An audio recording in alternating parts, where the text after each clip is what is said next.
Nós vamos hoje fazer a segunda mensagem que nós começamos na semana passada falando sobre avivamento. E hoje nós vamos trazer aqui o que é realmente o avivamento e como ele acontece na história, como ele aconteceu na história. Então, muitas vezes nós olhamos para algo que acontece nos nossos dias de hoje, nós achamos que é avivamento, mas não é.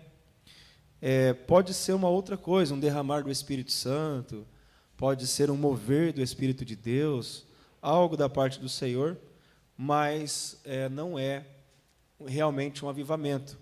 Nós vamos ver aqui que o avivamento ele tem uma característica, ele tem muitas coisas em comum, os movimentos de avivamento que aconteceu no longo da história, principalmente no período da Igreja Moderna, e nós vamos ver também que cada uma delas traz uma curiosidade que aconteceu naquele tempo. Amém? Pastor, por que é importante a gente aprender sobre os movimentos de avivamento durante a história? Para a gente entender realmente o que é avivamento. Às vezes nós confundimos um movimento com avivamento. Amém? Lucas 24, 49. Quero louvar a Deus aqui pela vida do Luciano Rondon, é isso? Luciano e o Flávio, né? Estão aqui conosco pela primeira vez? Primeira vez? Deus abençoe. Depois os irmãos vão recepcionar vocês ali, tá bom? Lucas 24, 49, diz assim: E eis que eu sobre vós envio a promessa de meu Pai. Contudo, permanecei na cidade até que sejam revestidos de poder do alto. Em algumas traduções vai dizer: ficai em Jerusalém até que do alto sejam revestidos. Agora abra comigo em Atos capítulo 2. Dia de Pentecoste, Atos capítulo 2, diz assim: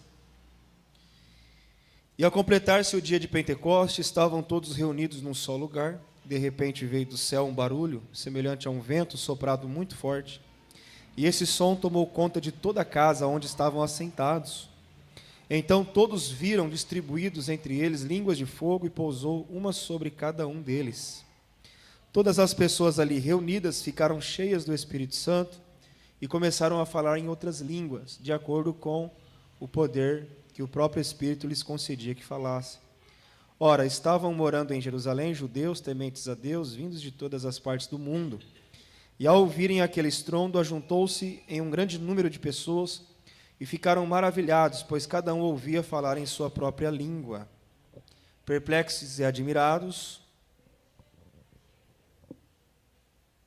comentavam uns com os outros: porventura, não são galileus todos esses que estão falando?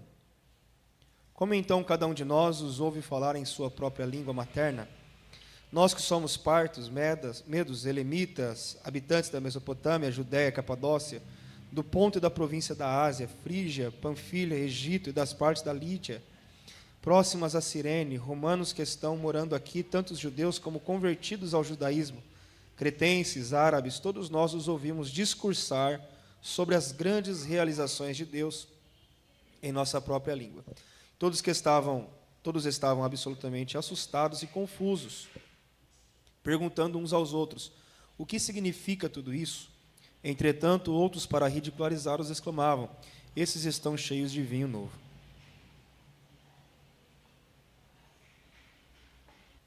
O avivamento, ele é algo totalmente diferente de um movimento. O que é um movimento? O movimento é quando Deus, através do seu Espírito, ele visita a igreja. É quando, de repente, nós vamos num culto de domingo, como esse, e nós saímos daqui renovados pelo poder de Deus, pelo poder do Espírito Santo.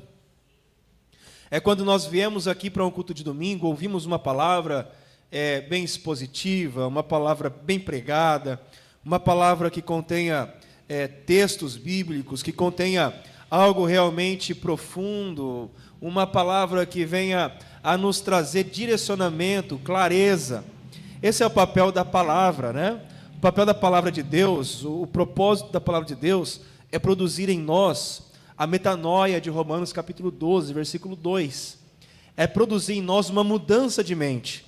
Quando nós nos reunimos domingo à noite e nós viemos para o culto ouvir a palavra de Deus, nós viemos aqui e nós somos renovados pelo poder da palavra, e essa ação de renovação, ela vem e produz em nossa mente uma mudança de comportamento. A palavra de Deus produz em nós metanoia, mudança de mente. Eu pensava de um jeito e agora, pela exposição da palavra, eu penso de outra forma. Quando nós estamos em comunidade num domingo à noite, nós estamos orando, nós estamos buscando a Deus, nós estamos adorando a Deus, os nossos corações são aquecidos pelo louvor cantado. Nós clamamos ao Senhor, nós adoramos ao Senhor. É como no Antigo Testamento é comparado como o incenso que é queimado no altar de Deus. Então, quando nós viemos para a igreja, nós viemos aqui para dois propósitos: ouvir uma palavra que produz em nós discernimento, que produz em nós metanoia, mudança de mente, e nós viemos aqui cantar e adorar a Deus, para que esse cântico, para que essa adoração produza em nós um estilo de vida que exalte e honre o nome de Deus. Amém? Se eu estou no ambiente que a palavra de Deus, ela é curta, eu preciso tomar cuidado. Que a palavra pregada é mais gasta com um tempo de ensinação do que realmente algo que produza em nós um pensamento, que produza em nós uma profundidade bíblica, que nos faça sair daqui pessoas melhores do que nós entramos. Nós precisamos questionar, porque a palavra de Deus, ela é como uma espada afiada de dois gumes, e ela produz em nós a divisão daquilo que nós pensamos e daquilo que nós intentamos. Se a palavra de Deus não está nos ferindo, existe alguma coisa de errado. A palavra precisa corroer os nossos corações. Nós precisamos estar exposto àquilo que nós somos, a nossa carnalidade. E a palavra de Deus, ela tem o propósito de fazer nós voltarmos ao lugar da adoração de Deus. A lei de Deus, a palavra de Deus, ela produz em nós, queridos, um chamado para voltar ao altar de Deus. Se a palavra produz entretenimento, ela não cumpre o seu propósito. Um lugar que tem a exposição da palavra de Deus, mas não tem mudança de vida, não tem palavra de Deus. Porque a palavra de Deus produz em nós uma mudança. Nós precisamos ser homens e mulheres melhores. Quem abandona o pecado, quem abandona a maledicência, quem abandona a impureza, quem abandona tudo aquilo que maltrata o Espírito Santo de Deus, tudo aquilo que entristece a obra de Deus em nós. Amém? A palavra de Deus, querido, não é uma fábula, não é um conto, não é uma historinha. A palavra de Deus, ela é real. A palavra do Senhor, a Bíblia Sagrada, ela é não somente o nosso manual de fé e regra, mas é também o nosso manual de prática. A Bíblia e a palavra de Deus é algo que nós precisamos praticar no nosso dia a dia. A palavra de Deus, a palavra que nós ouvimos domingo à noite, ela precisa ser praticada durante a semana. É por isso que nos nossos púlpitos nós precisamos ter palavras ensinando a respeito de perdão. a respeito de como ser homens e mulheres melhores, maridos melhores, esposas melhores, porque a palavra nos expõe e a palavra nos conserta. Amém? Se existe uma palavra que não produz em nós conserto, é, de fato, uma palavra que produz entretenimento. Se a palavra de Deus não produz mudança, ela está produzindo entretenimento. Conheçamos e prossigamos em conhecer o Senhor. Quando Jesus, depois de ressuscitar, ele chama os discípulos, ele passa ali com os discípulos 40 dias, ele então vai falar para os discípulos, segundo nós lemos aqui, em Lucas capítulo 24, versículo 49, a seguinte expressão: fiquem em Jerusalém, até que do alto vocês sejam revestidos. Essa é a promessa do meu Pai. Jesus estava se referindo à profecia de Joel. Jesus estava dizendo, para que vocês recebam o poder, o revestimento, a autoridade do Espírito Santo sobre a vida de vocês, vocês precisam primeiro obedecer a minha palavra, ouvir o que eu estou dizendo. Não existe avivamento sem que a igreja escute a voz do Senhor. Jesus disse para eles, fiquem em Jerusalém. É uma ordem expressa, é uma ordem direta de Jesus. Fiquem em Jerusalém, até que do alto vocês sejam revestidos. Quando ele fala assim, essa é a promessa do meu Pai, ele se refere à profecia de Joel, capítulo 2. Eis que nos últimos dias derramarei do meu espírito sobre toda a carne. Os vossos filhos profetizarão, os vossos jovens terão visões, e os vossos velhos sonharão. Eu derramarei do meu espírito sobre até mesmo os escravos. Eu já expliquei aqui para vocês na semana passada, na mensagem anterior, que o Espírito de Deus era restrito somente a algumas classes de pessoas: rei, sacerdote, profeta, nazireu. Mas a promessa de Deus é que essa restrição iria acabar. Deus iria rasgar o véu do templo. E agora a glória, o revestimento, o poder, a autoridade, a capacitação do Espírito, que era restrito somente a algumas classes, agora estaria disponível para todos. Todos quantos? Todos aqueles que obedecem à voz de Deus. Todos aqueles que persistem. Olha só o texto. Fiquem em Jerusalém, até que do alto vocês sejam revestidos. Eles precisaram ouvir a voz de Deus e ficar em Jerusalém. Segundo, eles precisaram permanecer.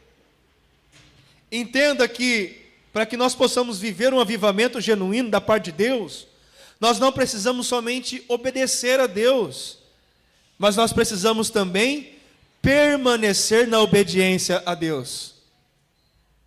Nós vamos ver que muitas pessoas estavam com Pedro e a igreja primitiva no cenáculo buscando e adorando a Deus, mas somente 120 permaneceram com ele. Alguns começaram a desistir, outros abandonaram. Passou um dia, passou 2, passou 3, o negócio não aconteceu, nada diferente, nada mudou, então eles pararam. Mas num dia de Pentecoste, diz a Bíblia, cumprindo-se um dia de Pentecoste, veio um som como de um vento, impetuoso, veemente, e encheu toda a casa. E os 120 que estavam dentro da casa, orando, buscando a Deus e adorando, foram revestidos de poder e autoridade da parte do Senhor. A Bíblia vai dizer que eles começaram a falar em outras línguas, que fora visto como línguas repartidas como de fogo. Foi a inauguração da igreja na terra, o dia de Pentecostes, Atos 2. Depois que todos foram cheios do Espírito Santo, começaram a falar em outras línguas, e as pessoas que ouviam eles falarem, entenderam o Evangelho. Diz a Bíblia que Pedro, cheio do Espírito Santo, tomou agora posição e pregou, dizendo: esse dia de hoje está se cumprindo aquilo que o profeta Joel disse, que nos últimos dias o Senhor derramaria do teu Espírito sobre toda a carne. Quem é cheio do Espírito Santo? Quem ouve a voz de Jesus, quem obedece à voz de Jesus e quem permanece no lugar aonde Deus colocou. Fique em Jerusalém, até que do alto você seja revestido. Fique em Jerusalém. Olhe para o irmão que está do seu lado e diga assim para ele: fique em Jerusalém, até que você seja revestido. É necessário que nós estejamos em Jerusalém. É extremamente necessário que a gente continue ainda orando, buscando a Deus. A igreja que foi inaugurada com a chegada do Espírito Santo no dia de Pentecoste, 120 pessoas, na primeira pregação de Pedro, a igreja teve um salto de 120 crentes para 3.120 crentes. O avivamento produz crescimento. A igreja de 120 foi para 3.120 pessoas. Eu disse aqui algumas características do que é avivamento, crescimento, é persistência, é poder de Deus. Mas por que o Espírito de Deus é derramado sobre a igreja? Qual é o propósito de Deus descer e batizar os crentes? Qual é o propósito? Por que Deus dá dons à igreja? Alguns vão dizer que é para falar línguas estranhas. Outros vão dizer que é para cair arrebatado no Espírito de Deus. Outros vão dizer que é para rodar no Espírito. Outros vão dizer que Deus nos enche para profetizar, para revelar, espíritos de revelação. Outros vão dizer que é para enfatizar a pregação, é para encher a igreja. Mas o dom do Espírito Santo é derramado sobre nós com um propósito, somente um. O propósito do derramar do Espírito é capacitar a igreja para uma missão. Só existe um propósito, na unção, no derramar do Espírito, no batismo com fogo. É trazer autoridade, é trazer poder, é revestir a igreja de autoridade. A igreja precisa ser cheia do Espírito de Deus para a missão de evangelizar, pregar a palavra para aqueles que estão lá fora. Não faz sentido a igreja encher os crentes que estão dentro da igreja para a gente ficar rodando, pulando, profetizando, falando língua estranha, num lugar fechado. Não é esse o propósito da unção e da capacitação do Espírito de Deus. Deus quer nos encher, Deus quer nos capacitar para que nós possamos ter ousadia para pregar para o mundo lá fora e dizer que Jesus Cristo é o Senhor e Salvador das nossas almas. Qual é o propósito da unção? Qual é o propósito do revestimento do Espírito Santo sobre os crentes? Nos capacitar para evangelizar no mundo lá fora. Isso é um despertar de um avivamento. É quando a igreja, ela tem sede e tem fome de Deus. O avivamento, todos os avivamentos, sem nenhuma exceção. Se você olhar o que é avivamento, nós não temos referências do que é avivamento hoje. Porque hoje nós temos muito mais movimentos do que avivamento. E se eu falar para você que as características de um avivamento, você vai dizer que eu tenho razão. Quer ver? Presta atenção. Todo avivamento, sem exceção, eles começaram com oração intensa, quebrantamento e profundo arrependimento. 3 coisas. Oração intensa. Todo avivamento na história começou com um grupo de clamor, com um grupo de oração. E o povo orava incansavelmente, incessantemente. Eles tinham a oração como ponto inicial do avivamento. A oração. Segundo, todo o avivamento da história, eles tinham um quebrantamento. O povo se quebrantava. E eles tinham também um profundo arrependimento. As pessoas se arrependiam dos seus pecados. As pessoas, elas se voltavam para Deus. Nenhum movimento, nenhum avivamento começou de forma casual, ou seja, por acaso. E nenhum avivamento na história começou de forma programada. Nenhum. Todos os avivamentos sempre começou com um grupo, e muitas vezes um grupo pequeno,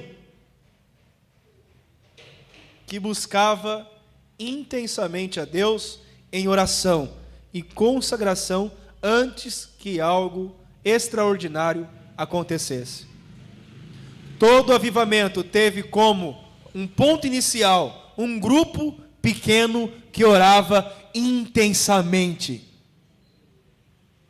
Não era toda a igreja, era um grupo que persistia na oração. Um grupo.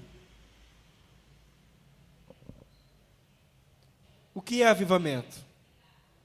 O avivamento é um derramar espiritual, aonde Deus desperta a sua igreja, trazendo renovação, arrependimento profundo, fome pela palavra de Deus, conversões em massa, impacto social. O avivamento, ele não é um evento, avivamento não é estratégia humana. Noite do avivamento, clamor do avivamento, dia do avivamento, não é. Mas o avivamento na história, ele é um derramar do Espírito de Deus sobre um povo que está sedento. Quando o povo tem fome e sede de Deus, Deus alimenta esse povo. Eu vou repetir. Quando o povo tem fome e tem sede de Deus, Deus, Ele alimenta esse povo. Eu não sei vocês, mas eu quero viver um avivamento genuíno na minha vida. Eu quero viver um despertar grande. Eu quero ver com os meus olhos conversões em massa, quebrantamento, um grupo que ora e busca a Deus, a palavra de Deus, incansavelmente. As pessoas que vêm para o templo porque querem saber a respeito de Deus. Se eu não conseguir ver o avivamento, eu quero ser uma pessoa que eu vou pelo menos plantar e eu vou buscar a Deus de forma intensa, para que os meus filhos tenham um avivamento. Pode ser que eu não veja, mas eu quero participar daquele povo que é sedento, que tem fome e sede de Deus.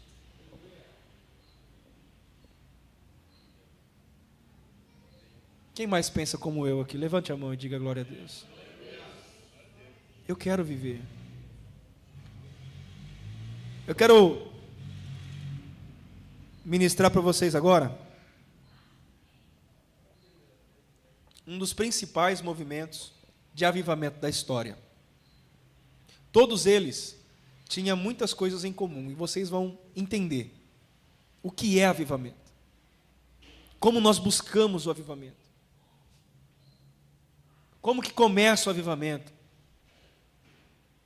Como que nós podemos trazer a presença de Deus sobre este lugar, a graça de Deus sobre este lugar? E as pessoas realmente sentirem a graça de Deus. As pessoas vierem aqui pela primeira vez, pela segunda vez, E quando elas vêm aqui, elas não vão comentar sobre a pregação que foi boa, sobre o louvor que foi bonito, sobre a recepção que foi boa. Mas eles vão dizer o seguinte: eu fui lá porque eu senti a presença de Deus naquele lugar. Nós precisamos ser uma igreja marcada pela presença do Espírito Santo de Deus. Amém? Amém.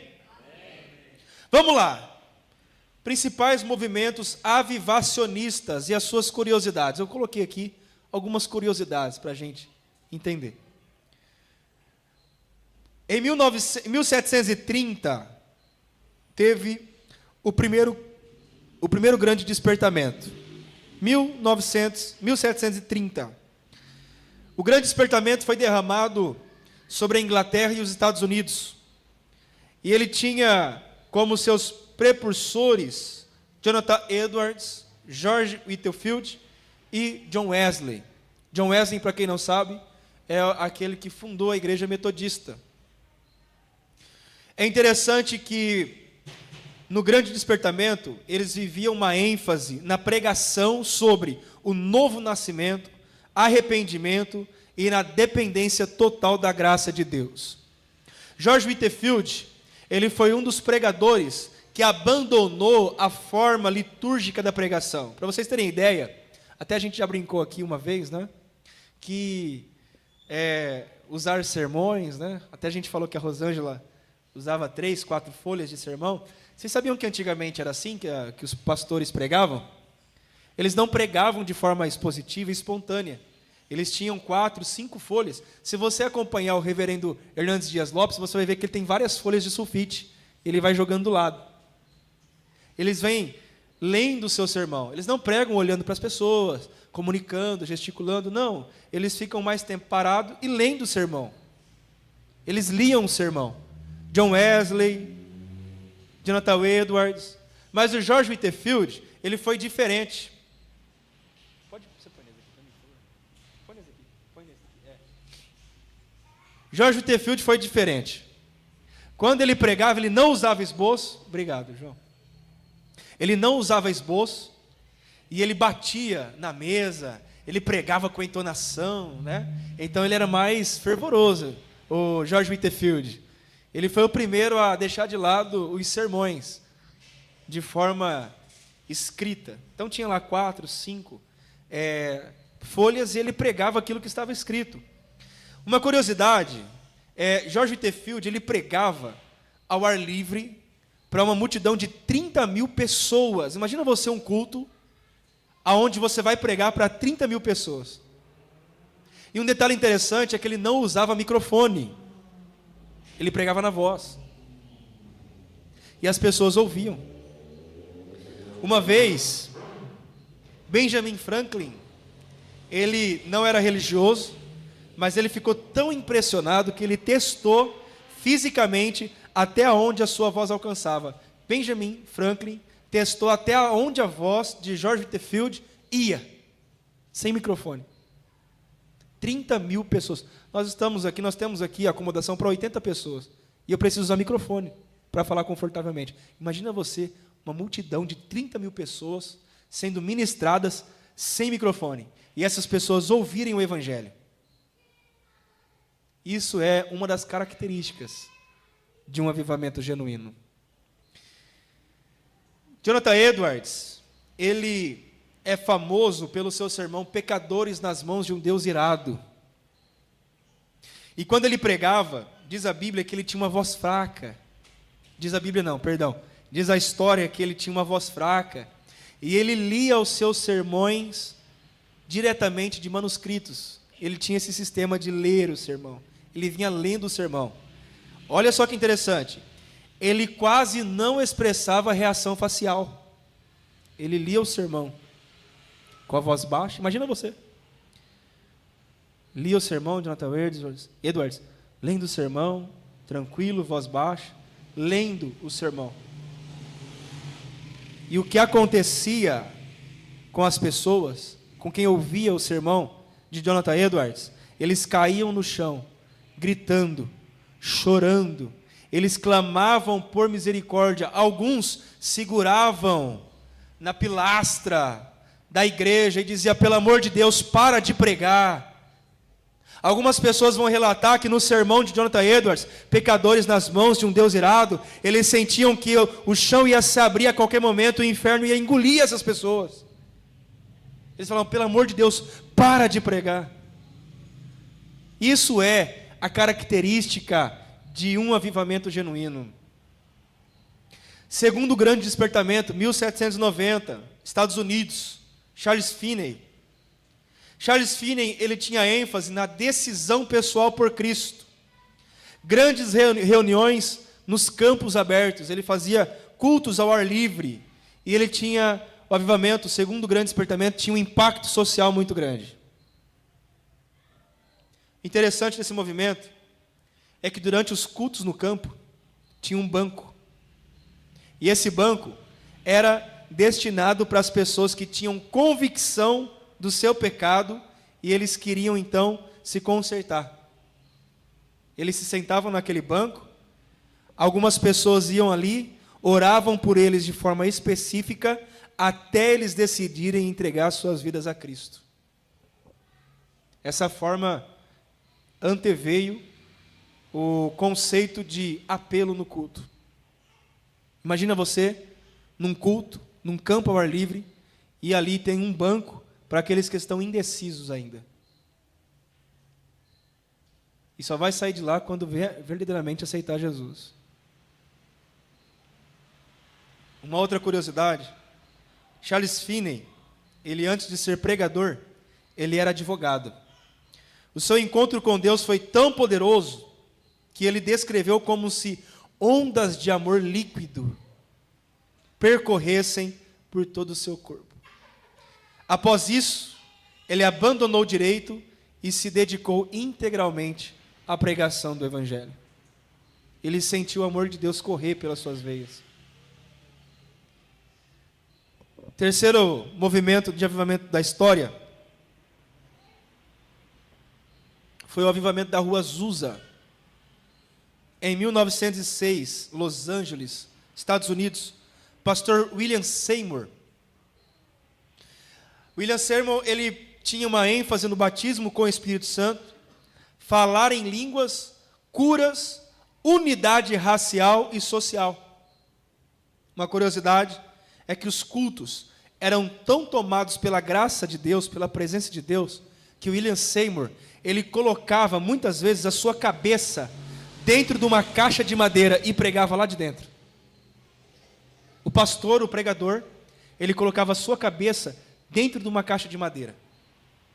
O propósito disso é que ele buscava humildade e foco na oração, para que as pessoas não olhassem para ele, mas olhassem para Deus.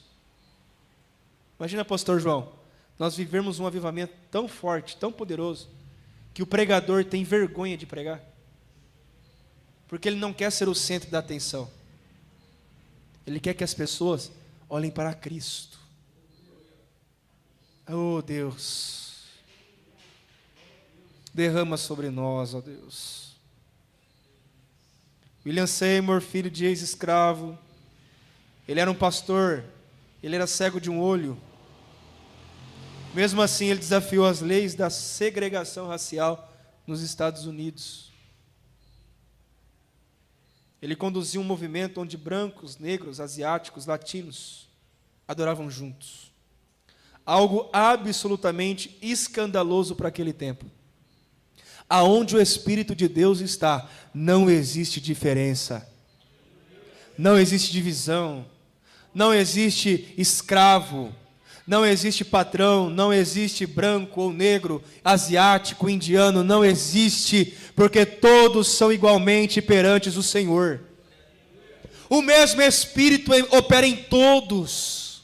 O mesmo Espírito usa a todos. Eu quero viver um avivamento de Deus.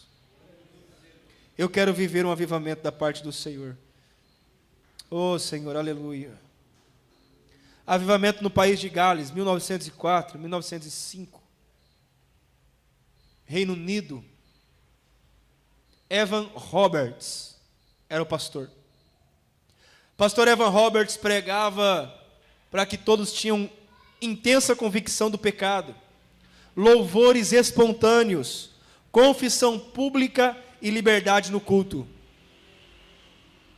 Uma curiosidade: o crime na cidade caiu tanto, o nível de crime naquela cidade, ela caiu tanto, que os policiais não tinham trabalho para fazer.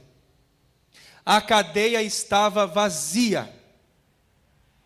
E os policiais, eles ocupavam o seu tempo ensaiando e cantando no coral da igreja. Aleluia! Oh, aleluia! O avivamento não produz um despertar na igreja somente, mas ela produz um despertar na comunidade. Ela alcança, querido, as cadeias. Ela alcança os hospitais. O avivamento de Deus, ele alcança a periferia. E todos são alcançados pelo poder do Espírito Santo de Deus. O que eu quero dizer com tudo isso é que o Espírito Santo de Deus não é restrito a 4 paredes. Se o Espírito derramar sobre essa igreja e a gente abaixar a porta, nós estamos sendo medíocres. Não é esse o propósito do Espírito de Deus. Nós viemos aqui para ser cheios do Espírito Santo, e que esse fervor derrame sobre aqueles a qual nós encontramos.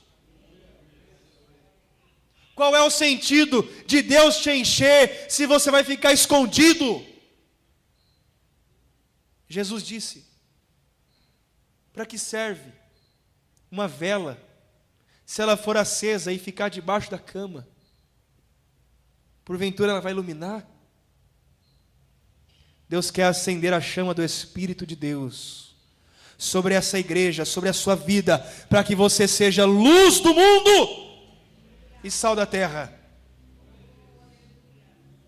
Busque intensamente o Espírito de Deus, abandone o pecado, porque o Senhor, Ele vai nos despertar para uma grande obra. Usa-me, Senhor, comece por mim, comece pela minha casa, comece por essa igreja. O mundo precisa de um avivamento, o mundo precisa de um despertar, e esse despertar não pode ficar dentro da igreja, ela precisa alcançar quem não pode. Se o Espírito de Deus precisasse de alguém para usar nessa noite, será que Ele encontraria você disponível para isso? Levante a mão aquele que realmente deseja ser cheio do Espírito Santo. Levante sua mão por um minuto e diga: Senhor, o meu coração está aberto. Diga: Senhor, eu quero viver esse avivamento que o pastor está contando. Aleluia! Eu quero chegar um dia, Senhor, de que a cadeia de Mirassol seja fechada por falta de delitos. Eu quero, Senhor, que um dia o coral da igreja seja formado pelos policiais da cidade, porque não tem serviço para eles.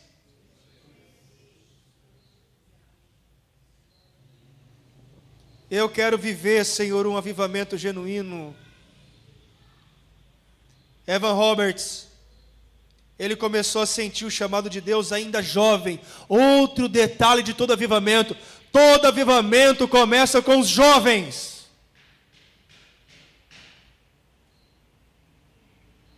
Jovens, e quando nós falamos jovens, eu estou dizendo 30 anos para baixo.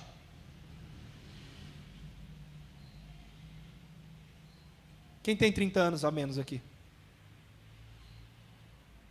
Quem tem menos de 30 anos? Deus conta com você. Deus conta com você.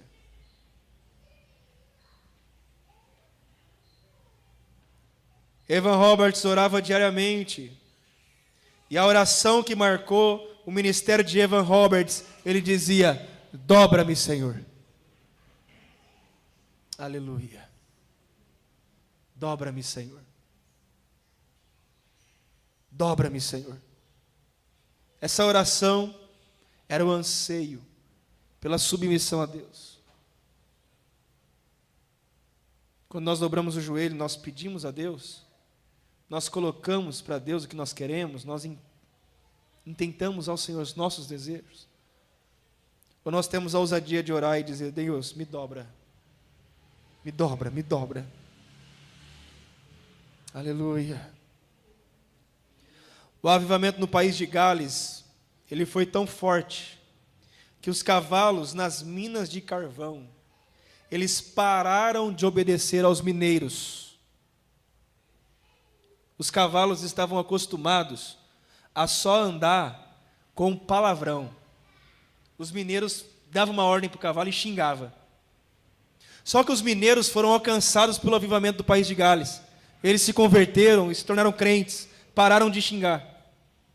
Quando eles iam dar uma ordem para o cavalo não obedecia, porque não estava acostumado.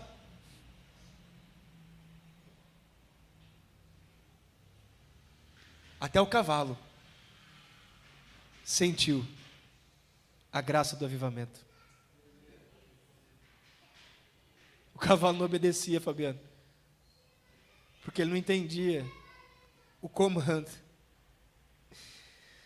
Avivamento na Coreia, Pyongyang, Coreia do Norte. Pastor William Blair e pastores coreanos.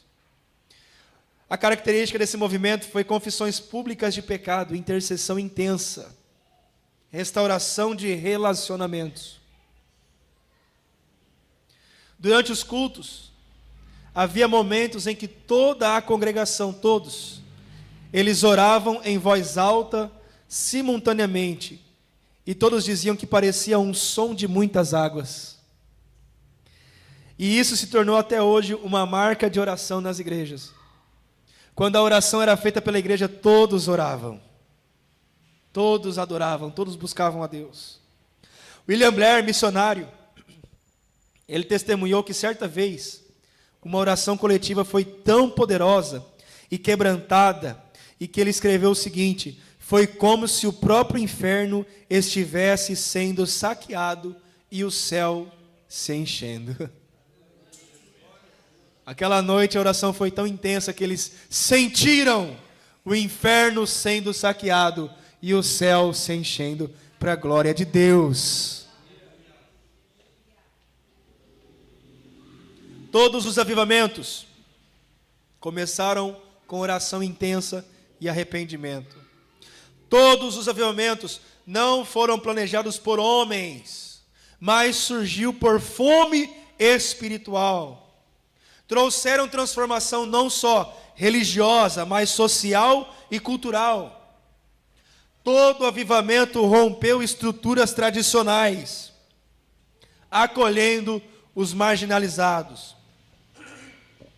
Todo avivamento valorizava a pregação da palavra e a manifestação do Espírito Santo. Tem mais um movimento que chama Jesus Movement. Traduzido é Movimento de Jesus. Quando chegar em casa, coloca lá na Netflix, na Amazon, escreve Jesus Movement. Você vai ver um filme. Esse filme retrata um dos maiores avivamentos na história dos Estados Unidos. Foi onde a comunidade hippie, surfistas, eles foram ganhos por Jesus. O pastor que era tradicional, pastor que ele tinha a liturgia da igreja, ele ficou dividido entre se ele mantinha a estrutura ou se ele abria espaço para essas pessoas. É engraçado que no culto você vai ver uma seguinte cena: os irmãos da igreja mais antigo vai questionar o pastor porque muitos deles eram hippies, eles iam para a igreja descalços. E eles estavam estragando o carpete da igreja, estavam sujando o carpete da igreja. Ao invés do pastor repreender os hippies e colocar sapato neles, o pastor fez algo inusitado. O pastor ficava na porta da igreja e lavava os pés dos hippies antes deles entrarem na igreja. O movimento de Jesus foi tão forte que a igreja não coube de pessoas, era desse tamanho. Ele teve que fazer do lado de fora da igreja, tendas para poder pregar.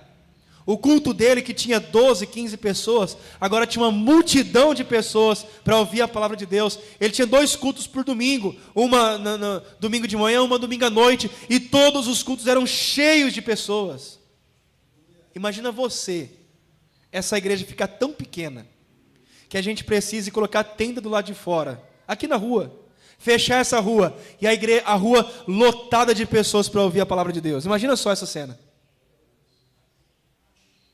O batismo que eles faziam na beira do rio era lotado de pessoas que aceitavam a Jesus.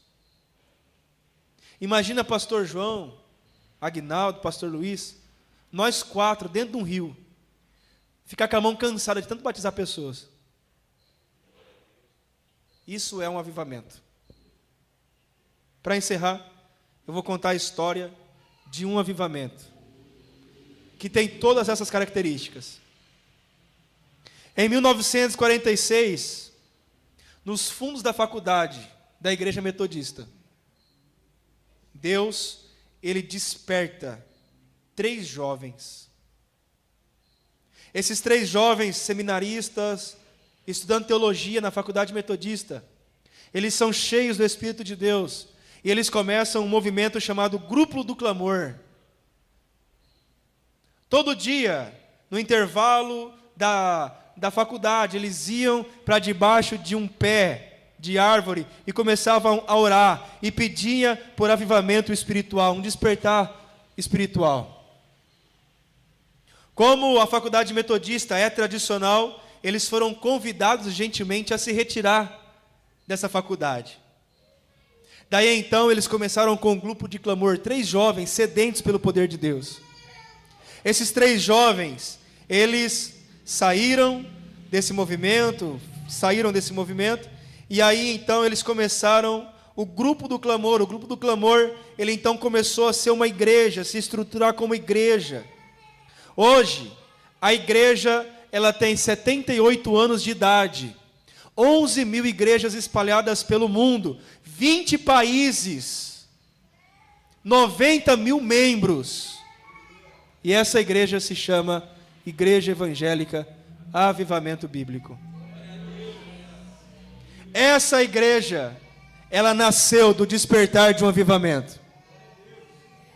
Essa igreja que nós estamos aqui hoje, que nós somos uma extensão dela, nós temos o compromisso espiritual de pregar sobre um avivamento genuíno, batismo com o Espírito Santo, busca incessante pelo poder através da palavra de Deus. Nós precisamos manter a chama acesa daqueles 3 jovens que tiveram uma experiência com o Espírito Santo no fundo da igreja metodista. Nós somos avivalistas. Nós somos uma igreja que crê no derramar e no despertar do Espírito Santo. Se coloque de pé em nome de Jesus.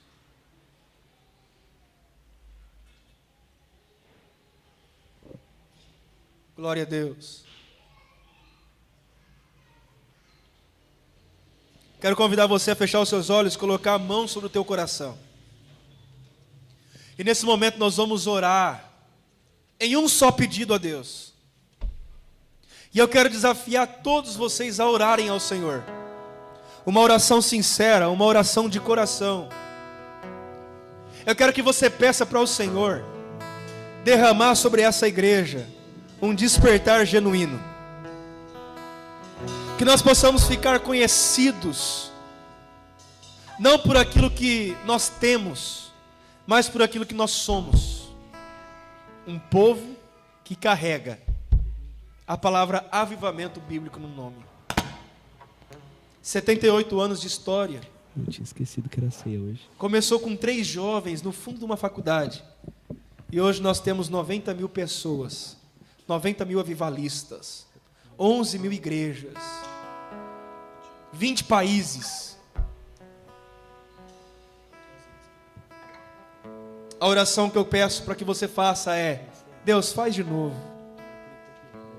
assim como o Senhor fez no fundo da faculdade metodista. Aqueles 3 jovens, os 3 jovens que foram tocados pelo Espírito Santo e começaram um movimento chamado Avivamento Bíblico, que dura já 78 anos. E a cada ano que passa, o número de membros aumenta. Eu tenho orgulho de ser avivalista. Eu desafio você a orar comigo nessa noite, pedindo para o Senhor: Senhor, faz de novo, aviva essa igreja, que aquilo que esses 3 jovens sentiram no fundo da igreja metodista, nós possamos sentir aqui também em Mirassol. Oh, aleluia! Que o mesmo Espírito que foi derramado sobre a vida daqueles 3 jovens possa derramar sobre nós aqui também. Nós possamos viver um verdadeiro e genuíno avivamento sobre nós. Cadê aqueles que oram? Comece a orar. Comece a buscar ao Senhor. Diga para Ele: Senhor, eu estou aqui. Oh, eu estou disponível, Senhor. Eu estou disponível, Senhor. Eu estou disponível, Senhor, para o Senhor. Aviva-me, Senhor. Usa-me, Senhor, como uma flecha nas mãos do valente. Eu quero ser usado pelo Senhor.